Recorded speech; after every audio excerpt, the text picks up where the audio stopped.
আর বৃহস্পতিবার সোমবার তিনি সিয়াম থাকতেন সাপ্তাহিক রিপোর্ট সিয়াম অবস্থায় দেখার জন্য। নাও দেখো আমার এক সপ্তাহের রিপোর্ট দেখো, সিয়াম অবস্থায় আছি দেখো, এটা ভালোবাসতেন তিনি। ফাহি বহিরু ফাওমালে ওনা সায়েম, আমার রিপোর্ট আল্লাহর কাছে পেশ করা হবে, আল্লাহ দেখুক যে আমি সিয়াম আছি। মুহাম্মদ সাল্লাল্লাহু আলাইহি সাল্লাম বৃহস্পতিবার সোমবার সিয়াম থাকতেন, রোজা থাকতেন কেন? সাপ্তাহিক রিপোর্টটা আল্লাহকে কি অবস্থায় দেখাতে চাইতেন? সিয়াম রোজা অবস্থায়। শাবান মাসে বেশি বেশি সিয়াম থাকতেন কেন?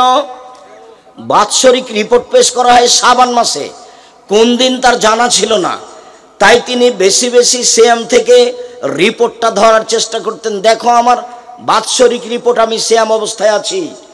ইবাদতের জগতে সবচেয়ে দামি সিয়াম, দামি ইবাদত সিয়াম। উমামা বাহিলি বলছেন, আমি একদিন আল্লাহর নবীকে বললাম মুরনিবে আমালিন, একটা আমলের কথা বলেন যা দিয়ে আমি জান্নাতে চলে যাব। তখন আল্লাহ রাসূল বললেন, উমামা আলাইকা বিসম ফাইনাল্লাহ ঈদুল্লাহ, সিয়াম পালন করো। ইবাদতের জগতে সিয়ামের সমপর্যায়ের কোনো ইবাদত নেই। এটা সিয়াম রোজা, এটা হজ, হজ সিয়ামের সমপর্যায়, জি না? এটা সিয়াম, এটা হলো সলাত, সলাত সিয়ামের সমপর্যায়, জি না? এটা হলো সিয়াম, এটা হলো দান সাদাকা, দান সাদকা সিয়ামের পর্যায়, জি না? পৃথিবীর কোনো ইবাদত নেই যেটা কার সমপর্যায়ের হতে পারে? সিয়ামের সমপর্যায় হতে পারে। মহরমের 2 দিন সিয়াম থাকেন, আরাফার 1 দিন সিয়াম থাকেন। আর সারা বছর সিয়াম পালনের 2টা পদ্ধতি শুনে যান, একটা সহজ, একটা একটু ভারী। প্রত্যেক মাসে 3 দিন থাকবেন আর রমাজান থাকবেন, সারা বছর সিয়াম পালনের নেকি হবে। প্রত্যেক মাসে 13, 14, 15 3 দিন। আর হাইজের কারণে যদি মহিলাদের কোনো সমস্যা ঘটায় তাহলে মাসে 1 দিন করলেই হলো। আরবি মাসে তাতে 15, 20 চলে যায়, 17, 18, 22, 24 চলে যায়, তাতে আসে যায় না। মাসে 3টে আর রমাজান, তাহলে আপনি কি পাবেন? সারা বছর সিয়াম পালনের। আর একটা পদ্ধতি, এটা হলো সহজ, শাওয়ালের 6টা আর রমাজান। শাওয়ালের কয়টা? 6টা। যাদের হাইজের কারণে রমাজানের রোজা ছুটে গেছে তাকে আগে ফরজটা করতে হবে, এই কথা বাতিল। ওর যে হাইজের কারণে রমাজানের ফরজটা ছুটে গেছে, ও যেদিন পারবে সেদিন করবে, 2 বছর 6 মাস পরে, সেটা তার জন্য আল্লাহর রাসূল অনুমতি দিয়ে দিয়েছে। কিন্তু শাওয়াল পার হয়ে গেলে এগুলো আর করা যাবে না। অতএব পুরুষ নারী সবাই খুব চেষ্টা করে থাকবে শাওয়ালের 6টে আর রমাজান, সারা বছর সিয়াম পালন করলো। নবীগণ খুব চেষ্টা করতেন সিয়ামের। দাউদ আলাইহিস সালাম 1 দিন সিয়াম থাকতেন, 1 দিন এমনি থাকতেন, 1 দিন সিয়াম থাকতেন, 1 দিন এমনি থাকতেন। আমাদের নবী মুহাম্মদ সাল্লাল্লাহু আলাইহি সাল্লাম 1 দিন সিয়াম থাকতেন, 2 দিন এমনি থাকতেন, 1 দিন সিয়াম থাকতেন, 2 দিন এমনি থাকতেন। সম্মানিত দিনী ভাই বোন, পাপের জগতে সবচেয়ে ভিন্ন ধরনের পাপ হলো সুদ। সুদের পাপের যে ভাষা উল্লেখ হয়েছে, এই ভাষা পৃথিবীর আর কোনো পাপের জন্য উল্লেখ হয়নি। অবাক হতে হয়। মদ খেলে তার ভাষা উল্লেখ হয়েছে, তবে সুদের মতো নয়। কেউ যদি একবার মদ খায় তাহলে 40 দিন আল্লাহকে নিজের দিকে করতে পারবে না। হ্যাঁ, এটা ভারী, কিন্তু সুদের পাপের মতো ভাষা নয়। কেউ যদি একদিন নেশাদার দ্রব্য, বিড়ি, তামাক, জর্দা, সিগারেট, গুল, নেশাদার দ্রব্য খায়, পান করে, তাহলে 40 দিন তার নামাজ কবুল হবে না। এইটা পরিস্থিতি খুব ভারী, কিন্তু সুদের মতো পাপের ভাষা নয়। সুদের পাপের ভাষাই ভিন্ন, খুব কঠিন। এই ছেলে, বসো, এক খেয়ালে চেয়ে থাকো, আমার দিকে চেয়ে থাকবেন। কথা যেন 19-20 না হয়, পাখি যেন মনে করে আপনি পাথর। আমি আপনার জন্য এসেছি, এবং একটা দিন বের করতে প্রায় 3 বছর সময় লাগে। আপনার সাথে আমার ভালোবাসার অভাব নেই, কিন্তু আমি আসতে পারি না আপনি চাইলেই।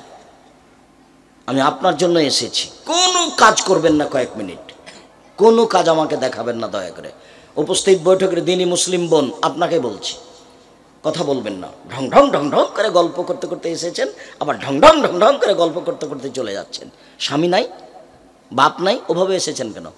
আরেকজনের সাথে কথা বলছেন কেন? আর একজন যদি গায়ের ওপর দিয়ে চড়ে চলে যায়, তবু মুখ খুলবেন না, মুখখান বন্ধ রাখেন। এটা শিষ্টাচার নয়। মুখ খুললেন কেন? কেন মুখ খুললেন? আপনি অটোতে বসে আছেন, আমি উঠতে গেছি, তো আমার হাতে একটা ব্যাগ ছিল, ব্যাগটা আপনার মুখের উপরে গিয়ে লেগে গেছে, তো আপনি একটু ব্যথা পেয়েছেন। এখন কি আপনি আমাকে বলবেন ঢং না গাড়িতে ওঠার, হোঁশ থাকে না, কপালে চোখ নাই, এটা কি শিষ্টাচার? আচ্ছা যাক, আমি ব্যথা পেয়েছি মনে কিছু না, আমি বসো বসো, তুমি বসো বসো, সমস্যা নেই, এটা হলো শিষ্টাচার। কেন বললেন এই কথা? আপনি কথা বলছেন কেন? এবারে মুখখান বন্ধ রাখবেন, চুপচাপ রাখবেন। আরেকজন গায়ের উপর দিয়ে চড়ে চলে যাক, যাক, মুখ খুলবেন না। শিষ্টাচারের দরকার আছে, এর নাম শিষ্টাচার। ভালো কথা ভালো কর্মের নাম হলো শিষ্টাচার। ভালো কথা ভালো কর্মের নাম হলো শিষ্টাচার। আপনি দিনই বোন, আমি আপনার জন্য এসেছি, আপনি অপেক্ষা করুন। আপনাকে আমি অনেক ভালোবাসি, আপনার সাথে আমার কোনো দূরত্ব নেই।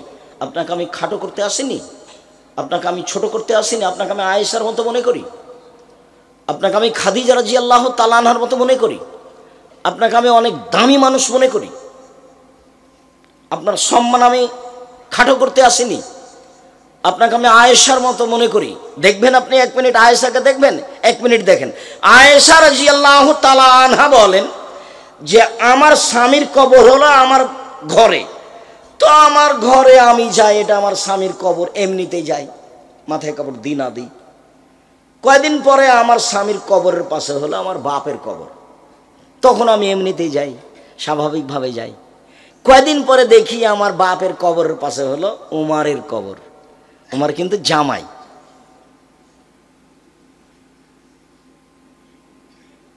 তো উমারের কবর, তো এখন আমি আর কবরের পাশে এমনিতে যাই না, আমি একবারে মাথায় কাপড় দিয়ে নিজেকে গুটিয়ে যাই। কেন? ওখানে একটা বেগানা পুরুষের কবর আছে, আমি কবরকে লজ্জা পাই। আপনাকে তো আমি আয়েশার মতো মনে করি, আপনি আয়েশা রাদিয়াল্লাহু তাআলা আনহার মতো দামি মানুষ, আমি এ কথাই বলছি। আয়েশা রাদিয়াল্লাহু তাআলা আনহা কি কে লজ্জা করতেন? কবরকে। আর আপনি ছোট ব্লাউজ পরে শাড়ি পরে এসেছেন, দেবর ভাসুর আপনার সব শরীর দেখে, আপনার শরীর নাকি ফ্রি, আপনার পেট দেখা যায়, দেবরে দেখে, ভাসুরে দেখে, দেশবাসী দেখে, হাত এ পর্যন্ত ফাঁকা আছে, হাত নাকি ফ্রি, আপনি নাকি মুসলিম নারী। আপনার একটু লজ্জা হয় না কেন? আপনার একটু শরম হয় না কেন? আপনার একটু হায়া হয় না কেন? আপনি মুসলিম, আপনার ধর্মের নাম ইসলাম। মুসলিম মানে মেনে নিয়েছি, মুসলিম মানে কি? মেনে নিয়েছি। আপনার ধর্মের নিয়ম নীতিকে আপনি মেনে নিয়েছেন, সেই জন্য আপনি মুসলিম। আপনি মানেন না কেন? আপনি একটা হিন্দু মেয়েকে দেখবেন, হিন্দু মেয়েটার বিবাহ হলে সিঁথিতে কি দিবে? সিঁদুর, মানে ওর দাম আছে। একটা হিন্দু মেয়ের বিবাহ হলে হাতে কি দিবে? শাখা, তার মানে ওর নীতির দাম আছে। ওর নীতি ভালো মন্দ তার বিবেচনার প্রয়োজন নাই, ওইটা তার নীতি, সেটা সে পালন করবে, ও তারটাও করে। আপনি আপনারটা করেন না, ও তো মানুষ দিয়ে বানানো, আর আপনারটা মুহাম্মদ সাল্লাল্লাহু আলাইহি সাল্লাম আল্লাহকে দিয়ে বানানো। তফাৎ আছে না? আপনারটা আপনি কেন মানেন না? মুহাম্মদ সাল্লাল্লাহু আলাইহি সাল্লাম নিজে কিছু বলেননি, জিবরাইল দিয়ে আল্লাহ বলেছেন, সেটাকে তিনি বলেছেন। আপনার নিয়ম নীতি আল্লাহর দেওয়া, আপনি উপেক্ষা করবেন কেন? হযরতের না বিশ্বাহুয়াত, মন মতো চলে যে সে জাহান্নামে যাবে। হযরতের জান্নাত বিল মাকারিহে, নিয়ম নীতি ত্যাগ তিতিক্ষা কষ্ট ক্লেশ করে মেনে চলে যে ধর্মকে, সে জান্নাতে যাবে। নিয়ম নীতি ত্যাগ তিতিক্ষা দিয়ে ঘেরা আছে জান্নাত। পাপের জগতে সবচেয়ে ভিন্ন ধরনের পাপ হলো সুদের পাপ। দেখেন একটা ভাষা শোনাই, রাসূল সাল্লাল্লাহু আলাইহি সাল্লাম বলেন, মা একুলু দিরহাম রিবা ইয়ালাম ও আসাদ্দু মিন সালাসাতি সে আসাদ্দু মিন সিত্তাতি সালাসিনা জিনিয়া। কেউ যদি জেনে শুনে 1 টাকা সুদ খায়, 36 বার জেনা করে যত পাপ হবে, 1 টাকা সুদ খেলে তার চেয়ে বেশি পাপ হবে। 36 বার জেনা করলে, 36 বার জেনা করে যা পাপ হবে, 1 টাকা সুদ খেলে তার চেয়ে 1000 গুণ বেশি পাপ হবে। এটি কি, কেমন হয়ে গেল ভাষা? এর চেয়ে কঠিন আছে। পাপের জগতে সবচেয়ে বড় পাপ হলো শিরক করা, ভাষা এরকম নয়। পাপের জগতে দ্বিতীয় বড় পাপ হলো বাপ মায়ের অবাধ্য চলা, ভাষা এরকম নেই। দেখেন আপনি, সরাসরি জাহান্নাম ঘোষণা আছে, বাপ মাকে মানে না যায়। 1 আকুন, বাপ মাকে মানে না যে সে জান্নাতে যাবে না।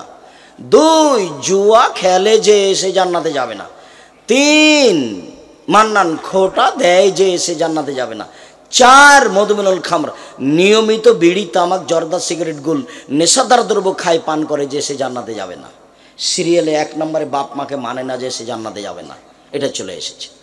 পাপের জগতে দ্বিতীয় মহাপাপ হলো পিতামাতার অবাধ্য চলা, কিন্তু ভাষা এমন নয়। পাপের জগতে তৃতীয় মহাপাপ হলো মিথ্যা সাক্ষী দেওয়া। পাবনা জেলে কতগুলো লোক 20-30 বছর থেকে জেলে আছে, নিজেই জানে না আমি কেন জেলে। ওই 1 নম্বর আসামি, যেদিন মারামারি হয় সেদিন ও কিন্তু রংপুরে ছিল, তো প্রতিপক্ষ ভেবেছে যে ওকে 1 নম্বর আসামি করলে এদেরকে দমানো যাবে, ওকে আগে জেলের ব্যবস্থা কর। তো সাক্ষী রেডি কর, কিভাবে? একজনকে 50,000 টাকা দিতে চা, জজের সামনে বলবে আমি 2 চোখে তাকে মারতে দেখেছি। ও কি বলছে? আমি তাকে 2 চোখে মারতে দেখেছি। জজও তো জানে না আসল ঘটনা, উকিলও জানে না আসল ঘটনা, যে সাজিয়েছে শুধু সেই জানে আসল ঘটনা। এর নাম হলো মিথ্যা সাক্ষী। মিথ্যা সাক্ষী পৃথিবীতে তৃতীয় মহাপাপ, কিন্তু ভাষা এমন নয়। আরেকটা শোনেন, আল্লাহ রাসূল বলছেন আর রেবা সাবুনা জুজান আইসার রহায়ন, সুদের পাপের 70টি ভাগ আছে, ছোট থেকে বড়, বড় থেকে ছোট, ছোট থেকে বড়, বড় থেকে ছোট। সবচেয়ে যেটা ছোট ভাগ সেটা হলো মার সাথে জেনা করলে যেমন পাপ হয়। নেন এবার বের করেন, যত পাপ আছে কারো ভাষা এরকম নয়। কেউ যদি মদ খায় 40 দিন ইবাদত কবুল হবে না, এই কথা, এটাই কথা। কেউ যদি মদ খায় 40 দিন আল্লাহকে নিজের দিকে করা যাবে না, এটাই কথা। কেউ যদি মদ খায় সে পাপ করলো মূর্তি পূজার মতো। সরস্বতী, ভগবতী, কালী, দুর্গা, লাত, উজ্জা এদের ইবাদত করলে যেমন পাপ হয়, মদ খেলে তেমন পাপ হয়। পাপ বড়, কিন্তু ভাষা এমন নয়, অবাক ভাষা। সুদ কি জিনিস? আব্দুল্লাহর বক্তব্য শুনতে হবে, সুদ কি জিনিস, তাহলে বোঝা যাবে। আমি একদিন বসেছিলাম, বক্তব্য দিচ্ছিল, তখন কথাটা বলল। তার আগে আমি বুঝতে পারিনি যে সুদ এইটা।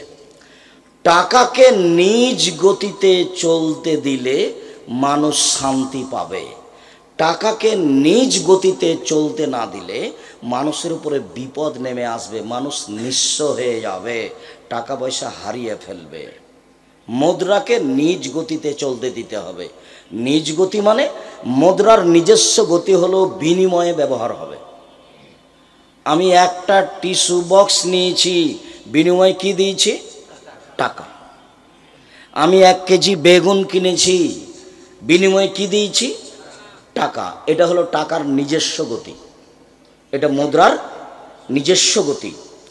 তো নিজস্ব গতির উপরে জুলুম করবে যে, তার মানে কি টাকা দিয়ে টাকা নিবে, তখন টাকার নিজস্ব গতিতে থাকতে পাবে না, ওর উপরে জুলুম করা হবে।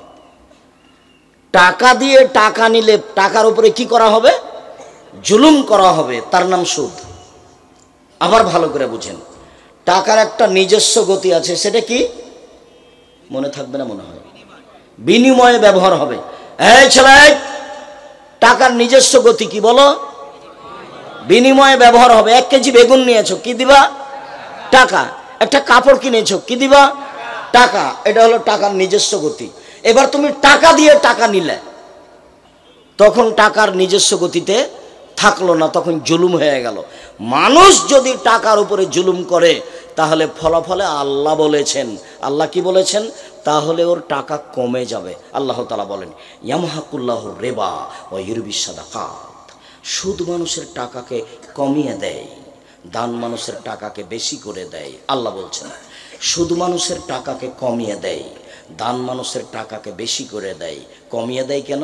ও যে জিনিসটার উপরে জুলুম করলো, এই জন্য আরও থাকতে পারছে না। আল্লাহ রাসূল বলছেন, রাসূল সাল্লাল্লাহু আলাইহি ওয়াসাল্লাম বলেন ইন্নার রিবা ওয়াইন কাসরা, সুদ যদিও বাহ্যিকভাবে বেশি লাগে, মনে হচ্ছে বেশি হলো, হ্যাঁ বেশি তো হলো। 100 টাকা দিয়েছি, 6 মাস পরে 120 টাকা নিয়েছি, তো বেশি হলো তো। তখন আল্লাহ নবী বলছেন ইন্নার রিবা ওয়াইন কাসরা, সুদ যদিও বাহ্যিকভাবে বেশি হয়, ইন্না আকিবাতাহু তাসরিল কাল্লিন, তবে তার শেষ ফলাফল হলো নিঃস্ব। সুদের শেষ ফলাফল হলো নিঃস্ব। আল্লাহ বলছেন সুদ খেলে টাকা কমে যাবে, আর আল্লাহ নবী বলছেন সুদ খেলে মানুষ নিঃস্ব হবে। আব্দুর রাজ্জাক বিন ইউসুফ কোরআন আর হাদিসকে সামনে রেখে বলেছেন যে সুদ খাবে তাকে ভিক্ষা করে খেতে হবে একদিন। সে না করলে তার ছেলে করবে, তার ছেলে না করলে তার নাতি করবে। এই টাকা থাকবে না। এই টাকার বিনিময় হলো তাকে একদিন ভিক্ষা করে খেতে হবে। সুদের শেষ পরিণতি কি? ভিক্ষা। সুদের শেষ পরিণতি কি? ভিক্ষা। অল্প দিনে দেখতে পারেন ভিক্ষা। ওই যে কিস্তিতে আপনার স্ত্রী টাকা নিয়েছিল, কিস্তিতে শেষ পর্যন্ত বাড়ি খান বিক্রি করে দিয়ে পালিয়ে গেছে। বাড়ি ব্যাংক সরকার নিয়ে নিয়েছে, জমিয়ে নিয়ে নিয়েছে। কত আপনার বাড়ির পাশে প্রমাণ আছে। সুদ খেলে দেশের টাকা দুই একজন মানুষের কাছে চলে যাবে, বাকি মানুষ নিঃস্ব হয়ে যাবে। সুদ খেলে পৃথিবীর দুই একটা দেশে টাকা চলে যাবে, বাকি দেশ দেউলিয়া হয়ে যাবে। বাকি দেশ কি হবে? দেউলিয়া হয়ে যাবে। এটা সুদের ফলাফল। যার কারণেই সুদের পাপের ভাষাগুলি এরকম, অবাক হতে হয়। সম্মানিত দিনী ভাই বোন, আল্লাহ বলছেন কালু ইন্নামাল বায়উ মিথলু রিবা। মানুষে বলছে সুদ আর ব্যবসা একই, সুদেও টাকা বাড়ে, ব্যবসাতেও টাকা বাড়ে, সুদেও টাকা বাড়ে, ব্যবসাতেও টাকা বাড়ে। মানুষে বলছে সুদ আর ব্যবসা একই। তখন আল্লাহ তাআলা বলছেন আরে না, আহলাল্লাহু বাইআ হারামা রিবা। আল্লাহ চিরদিনের জন্য সুদকে হারাম করেছেন আর চিরদিনের জন্য ব্যবসাকে বৈধ করেছেন। চিরদিনের জন্য সুদ হারাম, চিরদিনের জন্য ব্যবসা জায়েজ। এই ছেলে আরো শোনো, মুহাম্মদ সাল্লাল্লাহু আলাইহি সাল্লামের মুখের কথা, আত-তাজিরা সাদিক এখনো ইয়াউমাল কিয়ামা মা শুহুদা সিদ্দিকুন ওয়াল আম্বিয়া। সত্যবাদী ব্যবসায়ী বিচারের মাঠে নবীগণের সাথে থাকবেন। না এবার এদিক ওদিকে খেয়াল করেছিল, বুঝতে পারোনি। ওই সময়ে ইহুদি খ্রিস্টানেরা কি বলেছিল? ওরা বলেছিল সুদ আর ব্যবসা একই। ওরা কি বলেছিল? সুদ আর ব্যবসা একরকম। কেন? সুদেও টাকা বাড়ে, ব্যবসাতেও টাকা বাড়ে। তখন আল্লাহ এই কথাটা ঠেকিয়ে দিয়ে বললেন, পৃথিবীর মানুষ শুনে রেখো, সুদ চিরদিনের জন্য হারাম, ব্যবসা চিরদিনের জন্য হালাল। আল্লাহ বললেন শুনুন। শুধু তাই নয়, আল্লাহ নবী বলছেন মানুষ যদি ব্যবসাতে সত্যবাদী হয়, মিথ্যে কথা না বলে ব্যবসায়ী, তাহলে বিচারের মাঠে ওর নবীর সাথে থাকবে। তাহলে কি সুদ আর ব্যবসা এক হলো? এখানে আল্লাহর নবী বললেন যে ব্যবসায়ী যদি সত্যবাদী হয় তাহলে কার সাথে থাকবে? নবীর সাথে থাকবেন। আর ওখানে আল্লাহর নবী বললেন কেউ যদি 1 টাকা সুদ খায় তাহলে 36 বার জেনা করলে যত পাপ হবে, 1 টাকা সুদ খেলে তার চেয়ে বেশি পাপ হবে। আবার বললেন যে সুদের ছোট পাপটা হলো মায়ের সাথে জেনা করলে যেমন পাপ হয়। কেমন ভাষা দেখেন তো, কত ভারী। মায়ের সাথে জেনা করলে যেমন পাপ হয়, কোনো পাপের এরকম ভাষা নেই। মানুষকে হত্যা করা মহাপাপ, ভাষা এমন নয়। এতিমের টাকা পয়সা খেয়ে নেওয়া মহাপাপ, ভাষা এমন নয়। মানুষের জমি জোর করে দখল করা মহাপাপ, ভাষা এমন নয়। মানুষকে গালি দেওয়া মহাপাপ, ভাষা এমন নয়। মা বাপ মায়ের অবাধ্য চলা মহাপাপ, ভাষা এমন নয়। মিথ্যা সাক্ষী দেওয়া মহাপাপ, ভাষা এমন নয়। ভাষা সবচেয়ে ভারী কঠিন কোন পাপের? সুদের পাপের। বিবাহিত ছেলে মেয়ে যদি জেনা করে তাহলে তাকে ইট ঢেল পাথর দিয়ে মেরে মেরে মেরে ফেলতে হবে। অবিবাহিত ছেলে মেয়ে যদি জেনা করে তাহলে 100 লাঠি পিটিয়ে তাকে এলাকা থেকে তাড়িয়ে দিতে হবে। জেনার গতিবিধি ভিন্ন, ওর সাথে কোনো পাপের বাস্তবতার মিল নাই। কেউ যদি জেনা করে বিবাহ না করার আগে তাহলে তাকে 100 লাঠি পিটিয়ে এলাকা থেকে 1 বছরের জন্য তাড়িয়ে দিতে হবে। এমন কোনো পাপ নাই যার বিধান এরকম। আবার বিবাহ করার পরে যদি কেউ জেনা করে তাহলে তাকে ইট ঢেল পাথর দিয়ে মেরে মেরে মেরে ফেলতে হবে। এদেশের লাখো ভাবিকে ইট ঢেল পাথর দিয়ে মেরে ফেলতে হবে যারা দেবরের সাথে জেনায় লিপ্ত হয়েছে। এদেশের লাখো দুলাভাইকে ইট ঢেল পাথর দিয়ে মেরে ফেলতে হবে যারা শ্যালিকার সাথে জেনায় লিপ্ত হয়েছে। এদেশের লাখো পুরুষকে ইট ঢেল পাথর দিয়ে মেরে ফেলতে হবে যাদের স্ত্রী থাকা সত্ত্বেও অন্য মহিলার সাথে জেনায় লিপ্ত হয়েছে। এদেশের লাখো নারীকে ইট ঢেল পাথর দিয়ে মেরে ফেলতে হবে সরকারিভাবে যাদের স্বামী থাকা সত্ত্বেও অন্য পুরুষের সাথে জেনায় লিপ্ত হয়েছে। পাপের জগতে এমন কোনো পাপ নেই যেটা এমন হতে পারে 3 শ্রেণীর মানুষকে হত্যা করতে হয়, তার 2 শ্রেণীর মানুষের বাঁচার পথ আছে। আশহাদু আল্লা ইলাহা ইল্লাল্লাহ, আমি সাক্ষ্য দিচ্ছি আল্লাহ ছাড়া কোনো মাবুদ নাই, ওয়া আশহাদু আন্না মুহাম্মাদুর রাসূলুল্লাহ, আমি সাক্ষ্য দিচ্ছি মুহাম্মদ আল্লাহর রাসূল। এরকম সাক্ষী দেওয়ার লোককে হত্যা করা যায় 3টা পাপের কারণে, তবে 2টা পাপের কারণে বাঁচা যায়। এক, বলছে আমি কোরআন মাজিদ মানি না, তাহলে তাকে সরকারিভাবে হত্যা করতে হবে, তার নাম মুরতাদ। এক, বলছে গাভীর দুধ হারাম, তাহলে তাকে হত্যা করতে হবে সরকারিভাবে। এক, বলছে যে মদ হালাল, তাকে হত্যা করতে হবে সরকারিভাবে, তবে আর বাঁচার পথ আছে। একে ফাঁসির মঞ্চে নিয়ে যাওয়া হয়েছে, ফাঁস টান টান, তখন বলছে ভুল হয়েছে, ভুল হয়েছে, ভুল হয়েছে, কোরআন মাজিদে আল্লাহর বিধান, কোরআন মাজিদে আল্লাহর বিধান, আমার ভুল হয়েছে। তাকে ফাঁস থেকে নামিয়ে নিতে হবে, আর ফাঁসি হবে না। এ দেখেন বেঁচে গেল। 2, কেউ যদি কাউকে হত্যা করে, আমি যদি আপনার ছেলেকে হত্যা করি, তাহলে আপনি আমার কেসাস নিয়ে নেবেন, আমাকে হত্যা করতে হবে সরকারিভাবে। এখন আমাকে হত্যা করার জন্য ফাঁসির মঞ্চে নিয়ে যাওয়া হয়েছে, ফাঁস গলায় দেওয়া হয়েছে, কিন্তু আপনার বাপ মা বলছে যাক যাক যাক আমরা মাফ করে দিলাম, আমরা কেসাস নিব না, আমরা মাফ করে দিলাম, আমরা কেসাস নিব না, তাহলে আপনাকে কি করতে হবে? নামিয়ে নিতে হবে। 3, বিবাহ করার পরে যদি কেউ জেনায় লিপ্ত হয়, পৃথিবীর এমন কোনো পথ ঘাট নাই তাকে বাঁচানো যেতে পারে। আপনার বিচার হলো না, আপনি তওবা করলেন, পাপ ক্ষমা হয়ে যাবে ইনশাল্লাহ, সেটা ভিন্ন কথা। তার দয়া ভিন্ন, ফেরাউনকে মাফ করতে পারে সেটা ভিন্ন কথা, কিন্তু আপনাকে এইটা জানতে হবে অন্তত আপনি বেঁচে থাকার কোনো সুযোগ রাখেন না, এটা আপনাকে মনে রাখতে হবে। 1 মিনিট, এই ছেলে 1 মিনিট, যা তোমরা তুমি গামে দিয়ে, গামেদ সম্প্রদায়ের একজন মহিলা আসলো, এই আল্লাহ রসুলকে বলছেন তাহির নিয়া রাসূলুল্লাহ, আল্লাহ রসুল আমাকে পবিত্র করেন।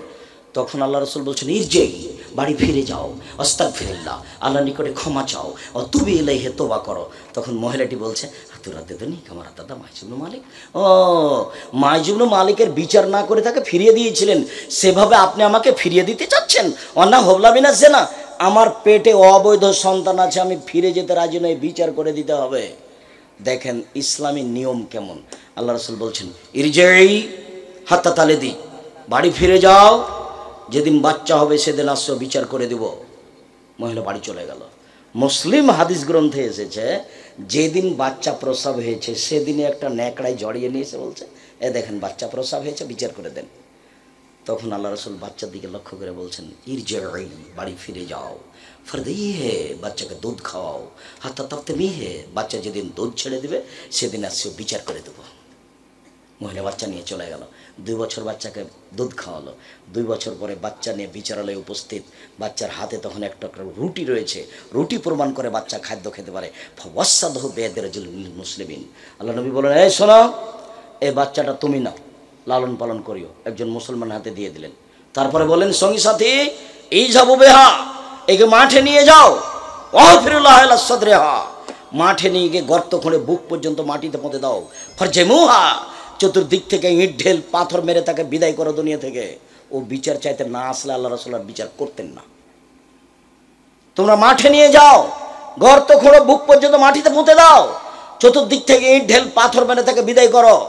খালিদ বিন ওয়ালিদ বলছেন গর্ত খুঁড়লাম, বুক পর্যন্ত মাটিতে পুঁতে দিলাম, চতুর্দিক থেকে ইট ঢেল পাথর মারতে লাগলাম, আমি একটা পাথর তার মুখের উপর মারলাম, ফাতালাজ্জাহাত দাম হয়েছে, খালিদ পাথরটা মুখে লেগে মুখ ফেটে রক্ত ছিটে খালিদের গায়ে লাগলো, ফাসাবাহা, খালিদ তাকে গালি দিয়ে বসলেন ছি ছি ছি ছি ছি, একজন জেনাকারিনীর মহিলার গায়ের রক্ত আমার গায়ে লাগলো।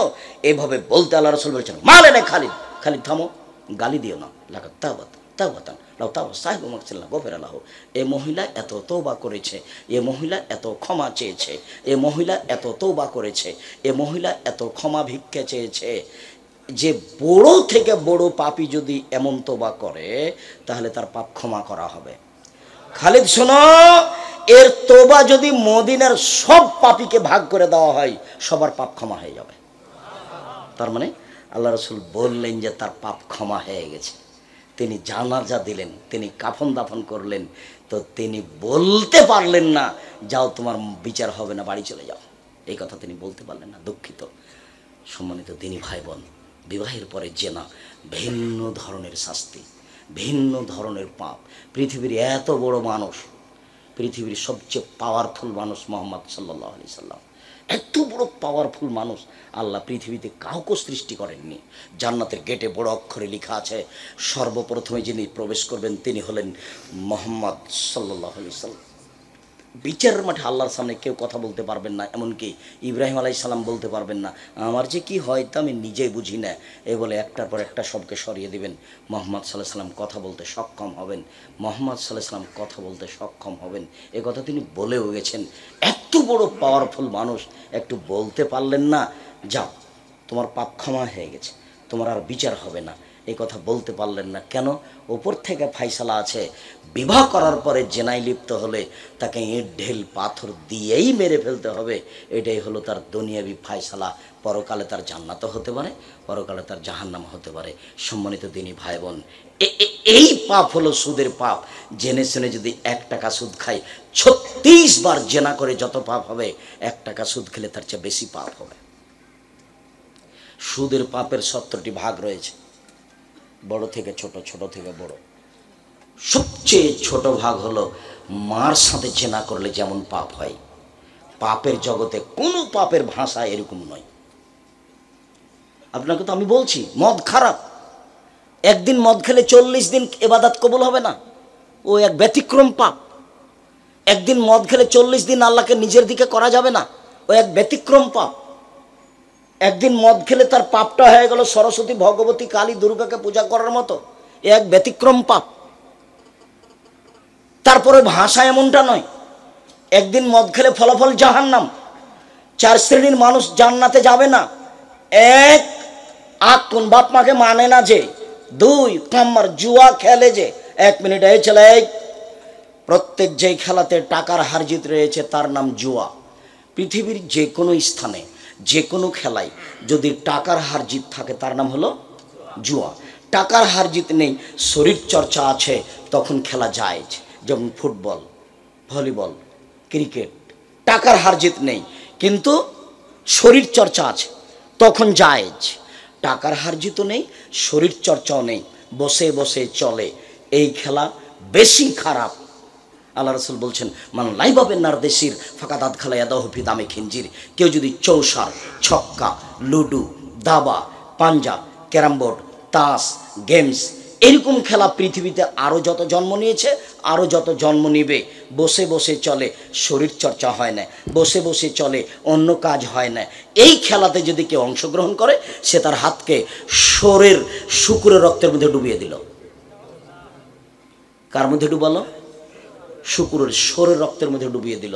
তার মানে বসে বসে চলে, কোনো কাজ হয় না, তাসবিহ তাহলিল হয় না, শরীর চর্চা হয় না, সামাজিক কাজ হয় না। ইসলাম কোনো মানুষকে বসে খেতে দিবে না।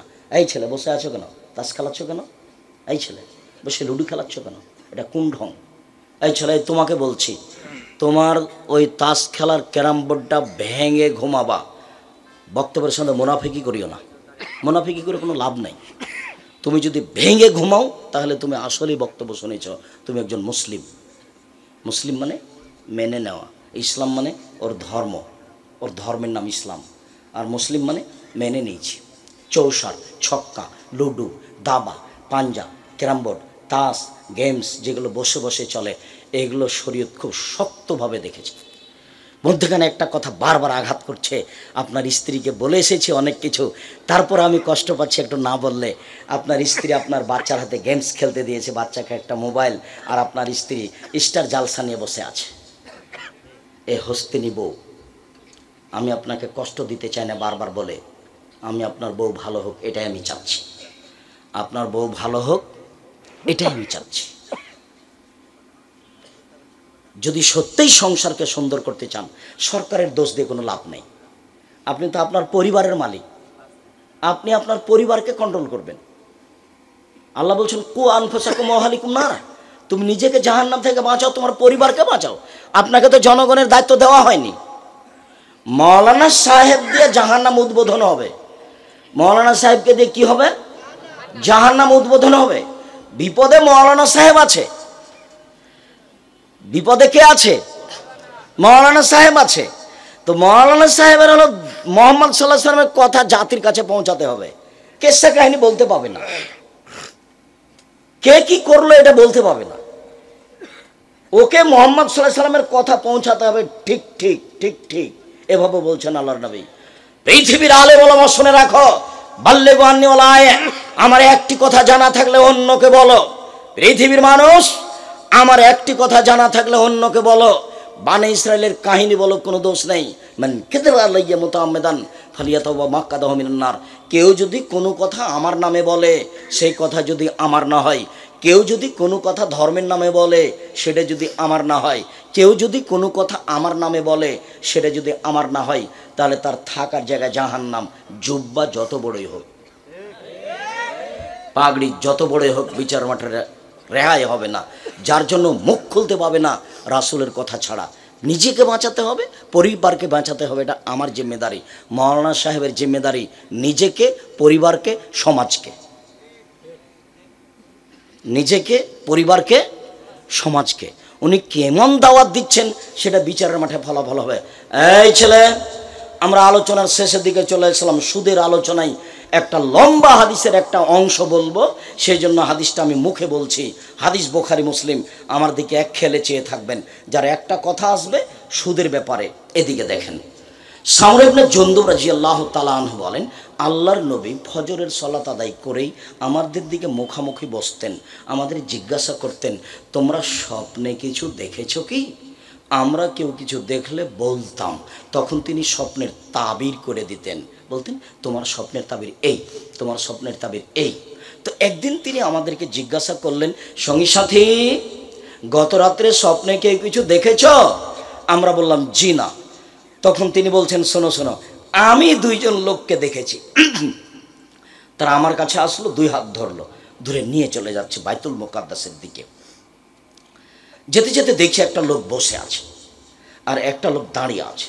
যে লোকটা দাঁড়িয়ে আছে তার হাতে একটা লোহার বাঁকা লাঠি রয়েছে, মুখের ডান দিক দিয়ে ঢুকিয়ে চিরে পিছন দিকে নিয়ে যাচ্ছে, আবার বের করে মুখের বাম দিকে লাগাচ্ছে। তো বাম দিক চিরতে না চিরতে দেখে ডান দিক ঠিক হয়ে গেছে, আবার বের করে ডান দিকে নিয়ে আসছে। আমি বললাম, মা যা, এ কি দৃশ্য? তো তারা দুজন বলছেন, চলতে থাকে চলতে থাকে। আমি কিছু না বলে চলতে থাকলাম। চলতে চলতে দেখছি যে একটা লোক চিত হয়ে শুয়ে আছে, আর একটা লোক পাশে দাঁড়িয়ে আছে, তার হাতে একটা বড় পাথর আছে। মারছে পাথর তার মাথার উপরে, মাথা একবারে ভেঙে চৌচির হয়ে যাচ্ছে, পাথরটা ছিটকে দূরে চলে যাচ্ছে। ও পাথরটা আনতে যাচ্ছে, আনতে না আনতে দেখে মাথা ঠিক হয়ে গেছে, আবার মারছে। তা আমি বললাম, এ কি দৃশ্য, ব্যাপারটা কি, এ কোন শাস্তি? তো কি ব্যাপার? তারা দুজন বললেন, চলতে থাকেন। আমি কিছু না বলে চলতে থাকলাম। আস্তে আস্তে দেখি একটা গর্তের মতো, চুলহার মতো একটা গর্ত, উপরের দিক সংকীর্ণ, নিচের দিক প্রশস্ত। দেখি তার ভিতরে আগুন জ্বলছে, দাদা দাদা দাদা করে আগুন উপরে চলে যাচ্ছে, আবার নিচে যাচ্ছে। দেখি তার ভিতরে পুরুষ এবং নারী উলঙ্গ অবস্থায় জমা ধরে আছে, উলঙ্গ অবস্থায় দুজন করে জমা ধরে আছে, দাদা দাদা দাদা করে উপরে চলে যাচ্ছে, আবার নিচে আসছে, আবার উপরে যাচ্ছে, আবার নিচে আসছে। আমি বললাম, এ কি? তারা দুজন বলেন, চলতে থাকেন। আমি কিছু না বলে চলতে থাকলাম। আস্তে আস্তে দেখি একটা নদী, নদীতে পানি নেই, শুধু রক্ত রক্ত, পানি নেই। তো দেখছি নদীর পাশে একটা লোক দাঁড়িয়ে আছে, হাতে পাথর আছে, আর মাঝামাঝিতে একটা লোক আছে, খুললো মারা দেয় রোজা। যতবার উঠার চেষ্টা করছে, পাশ থেকে পাথর মেরে তার মুখটাকে ভেঙে দিচ্ছে। পাশের লোকটা যতবার চেষ্টা করছে উঠার, ততবার পাথর দিয়ে তাকে রক্তের মাঝামাঝিতে করে দিচ্ছে আর মুখটা ভেঙে দিচ্ছে। আমি বললাম, এ কি? তারা দুজন বললেন, চলেন, চলতে থাকেন। তো আমি কিছু না বলে চলতে থাকলাম। দেখে একটা বাগান, সবুজ বাগান, অনেক বড়। দেখি গাছ, একটা অনেক বড় গাছ, বাগানের ভেতরে গাছের পাশে একটা বৃদ্ধ মানুষ বসে আছে, বৃদ্ধ মানুষ। তার সামনে দেখি অনেকগুলো বাচ্চা ছেলে আছে। দেখি পাশে একটা লোক দাঁড়িয়ে আছে, তার হাতে একটা লোহার বাঁকা লাঠি আছে, এইভাবে আগুনকে উত্তেজিত করছে। এটা আমি দেখতেই তারা দুজন উপর দিকে নিয়ে চলে গেল, একটা ঘরে ঢোকালো। এত সুন্দর ঘর আমি কোনোদিন দেখিনি। ঘরে আছে যুবক, ঘরে আছে যুবতী, ঘরে আছে মহিলা, ঘরে আছে পুরুষ, ঘরে আছে বৃদ্ধ মানুষ, সব ভর্তি। বের করে নিল, আরও উপরে নিয়ে গেল আরেকটা ঘর, আল্লাহু সামাদ। পরের ঘরটা আগের ঘরের চেয়ে আরও সুন্দর। দেখি এখানে যুবক আছে আর বৃদ্ধ মানুষ আছে। আমি বললাম, এই শোনো, এতক্ষণ যা দেখলাম বলে দাও, কি দেখলাম? কালা। তারা দুজন, হ্যাঁ সব বলে দেবো। শুনে, ওই যে প্রথম লোকটাকে দেখলেন না, ডান দিক দিয়ে মুখের ডান দিক দিয়ে বাঁক আল্লাহর লাঠি ঢুকিয়ে চিরে ফেলা হচ্ছে। ফারাজুলুন কাযযাব, ও মিথ্যা কথা বলতো। ইফালু বিহি ইলা ইয়াউমিল কিয়ামা, যতদিন পর্যন্ত জাহান্নাম জান্নাত বিচার না হচ্ছে ততদিন পর্যন্ত তার এই শাস্তি হতে থাকবে। মিথ্যা কথা থেকে বিরত থাকতে হবে। আল্লাহ নবী বলছেন, পৃথিবীর মানুষ শুনে রেখো, কেউ যদি মজাক করে হলেও মিথ্যে না বলে, আমি মুহাম্মদ সাল্লাল্লাহু আলাইহি সাল্লাম তাকে একটা জান্নাতে ঘর নিয়ে দিব। মজাক করে হলে মিথ্যে না বলে, যে মিথ্যা বলবে তার শাস্তি এই। তারপরে যে আপনি দেখলেন পাথর দিয়ে একজন মানুষের মাথা ভেঙে দেওয়া হচ্ছে, উনি হচ্ছেন মাওলানা মানুষ, ইলম অনুযায়ী আমল করেননি, রাতে কোরআন তেলাওয়াত করেননি, মাওলানা সাহেব বড় বিপদে, এই কারণে তার মাথাকে ভেঙে দেওয়া হচ্ছে। তারপরে যে আপনি দেখলেন চুলার মতো একটা গর্ত, ধাঁধা ধাঁধা করে আগুন জ্বলছে, উপরে যাচ্ছে নিচে নেমে আসছে, এই পুরুষ এবং নারী উলঙ্গ হয়ে জমা ধরে আছে, দাঁড়া করে উপরে উঠে যাচ্ছে আবার নিচে নামে আসছে। এ হলো ব্যভিচারণী, জেনায় লিপ্ত থাকতো। বোঝা গেল না কথা মনে হয়? আমি এখানে আর একটা বাক্য ব্যবহার করি। আল্লাহ নবী আর একদিন বলছেন, আমি ঘুমিয়ে আছি, দুইজন লোক আসলো, এসে আমার দুই হাত ধরে নিয়ে চলে গেল। হঠাৎ দেখি মানুষ অনেক ফুলে ফেঁপে খুব উঁচু উঁচু হয়ে আছে, দুর্গন্ধে টিকা যায় না, মনে হচ্ছে ওরা গণশৌচাগার, মনে হচ্ছে ওরা গ্রামের টয়লেট, মনে হচ্ছে ওরা গণশৌচাগার, মনে হচ্ছে ওরা গ্রামের টয়লেট। আমি বললাম, জিব্রাইল এরা কে? তখন জিব্রাইল বলছে, অহমুজনাতা জাওয়ানি, এরা হলো ব্যভিচার নেই। এই ছেলে মনে থাকবে? জমা ধরে আগুনে জ্বলছে, এরা কারা? ব্যভিচার নেই। আর একটা বর্ণনায় আল্লাহ নবী বলছেন যে খুব স্বাস্থ্য মোটা মোটা হয়ে আছে, দুর্গন্ধে টিকা যায় না, এরা কারা? ব্যভিচার নেই। এইখানে আল্লাহ নবী একটা কথা বলেছেন যে যারা ব্যভিচার মহিলা, ওদের লজ্জা স্থানের গন্ধে জাহান্নামে টিকতে পারবে না। যদিচ ওই সূত্রের একটা দুর্বলতা পেশ করা আছে, কিন্তু তিনি এই কথা বলেছেন। তারপরে যে আপনি দেখলেন না, একটা লোক রক্তের নদীতে পড়ে আছে, নদীতে পানি নাই, যতবার উঠার চেষ্টা করছে ততবার তার মুখের উপরে পাথর দিয়ে তার মুখটা ভেঙে দেওয়া হচ্ছে। আকেলুর রেবা, ও হলো সুদখোর। এটা হলো আমাদের আলোচনার সাথে সম্পৃক্ত কথা, হাদিস বুখারী। যার মুখকে, যে লোকটা রক্তের নদীতে পড়ে আছে, পাথর দিয়ে মুখ ভেঙে দেওয়া হচ্ছে, কে? সুদখোর। বিচারের দিন পর্যন্ত এভাবে শাস্তি হতে থাকবে। এই ছেলে, এক টাকা সুদ খেলে 36 বার জেনা করে যত পাপ হবে, 1 টাকা সুদ খেয়ে তার চেয়ে বেশি পাপ হবে। 2, সুদের পাপের 17টি ভাগ রয়েছে, ছোট ভাগ হলো মার সাথে জেনা করলে যেমন পাপ হয়। 3, কে যদি সুদ খায় তাহলে তাকে রক্তের নদীতে ফেলে দিয়ে এইভাবে শাস্তি দেওয়া হবে। মনে রাখতে হবে, 24 ঘন্টার মধ্যে সুদের লেনদেন বন্ধ করতে হবে, কিস্তি বন্ধ করতে হবে, লোন নিয়ে বাড়ি গাড়ি করতে হবে না, বউকে খুশি করতে হবে না, ছেলে মেয়েকে খুশি করতে হবে না। আল্লাহ নবী দিন রাত বলতেন, আউযু বিকা মিনাল মাসামি ওয়াল মাগরাম, আমি তোমার কাছে বাঁচতে চাই বড় পাপ হতে, তোমার কাছে বাঁচতে চাই ঋণ কর্জ হতে, তোমার কাছে বাঁচতে চাই বড় পাপ হতে, তোমার কাছে বাঁচতে চাই ঋণ কর্জ হতে। ঋণ কর্জ ভিন্ন জিনিস। জানাজা রেডি, আল্লাহ রাসূল শুরু করবেন। এর ঋণ আছে নাকি? জি আছে, তাহলে গেলাম আমি, তোমরা জানাজা করো। যার ঋণ আছে তার জানাজা হবে না। হুজুর পড়িয়ে দিয়েছে।